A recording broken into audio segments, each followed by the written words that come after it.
Listening is one of the most crucial aspects of any relationship. It can save a marriage, it can prevent a lawsuit, it can get you hired or get you fired. And in some cases, listening has literally saved lives. Listening is how we connect, how we establish empathy. It's how we as humans feel accepted, understood, and loved.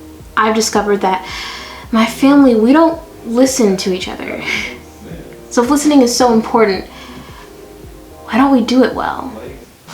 I did some research on the science of listening, and according to the Director of Communications and Engagement at BBC, Heather Wagner, the root of the problem can be described as a kind of cognitive conundrum.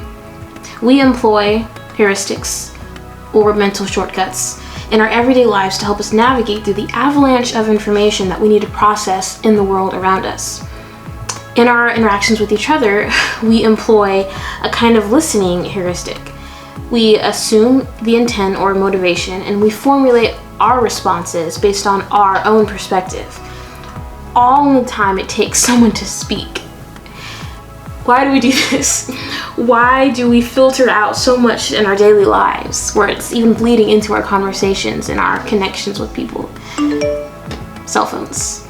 Cell phones have basically trained and conditioned our minds to scan through life. There are even algorithms that show us content that we want to see and filter out the boring stuff that we don't like.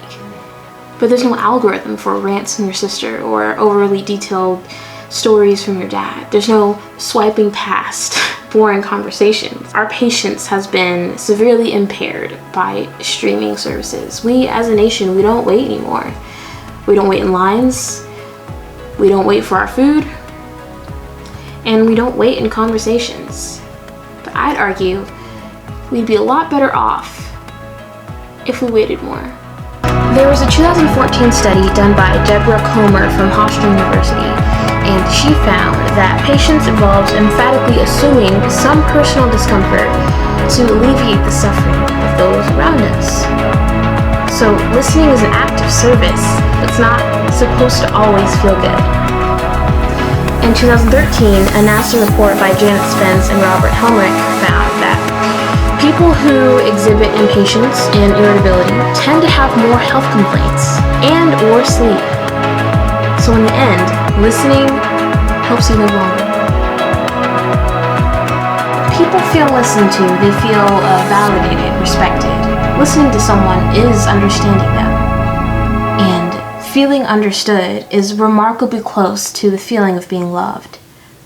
So, in turn, listening well is loving well. Now, the difficult thing is that most people already believe that they are really good listeners. Cornell University did a study led by David Dunning, a social psychologist, and he found that it is intrinsically hard for people to get a sense of what they don't know. He concluded that people tend to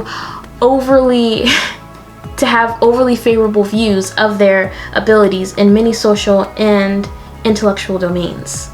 So when you're evaluating and screening yourself, be honest, don't sugarcoat, give an honest screening and evaluation on how well do you listen. And then we'll go from there. So how do we do it? How do we listen better? Does it involve more nodding, more more shifting our body towards their direction? No. The greatest indicator that you're listening is to actually be listening. Who would have thought? So number one, being present in the moment. Paying full attention and not allowing your mind to wander off like it so often wants to your happy place, to wander off to something more interesting.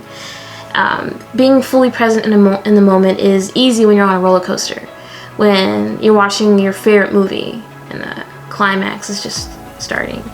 But when someone's sharing about something that's not relevant to your life or not really interesting, it's hard to really be there with them the whole time, to fake interest. It's difficult, but it's critical for active listening. Number two, resist the impulse to constantly decide whether or not you agree with what someone else is saying while they're speaking. When someone is unloading a burden on their mind or they're sharing with you, that's not an opportunity for you to decide to take a stance and verbalize your viewpoint. Sometimes it is if they're asking, hey, what's your opinion on? But most of the time, people are just sharing. They just want to connect. Just enjoy the exchange. Don't worry about whether or not you agree.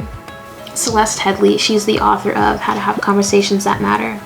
And she said, you know, most conversations, they won't end in a hug or a huge epiphany. Sometimes just learning what someone else thinks without changing any minds is more than enough. Listening well is keeping in mind the purpose of conversation, and that is to connect and to understand one another. It's not to give advice, it's not to endorse, it's not to impart your knowledge on someone else, it's just to connect. When we finally stop trying to be the savior of every conversation, that is when we reach this beautiful, effortless point of sincere exchange. Thank you for listening.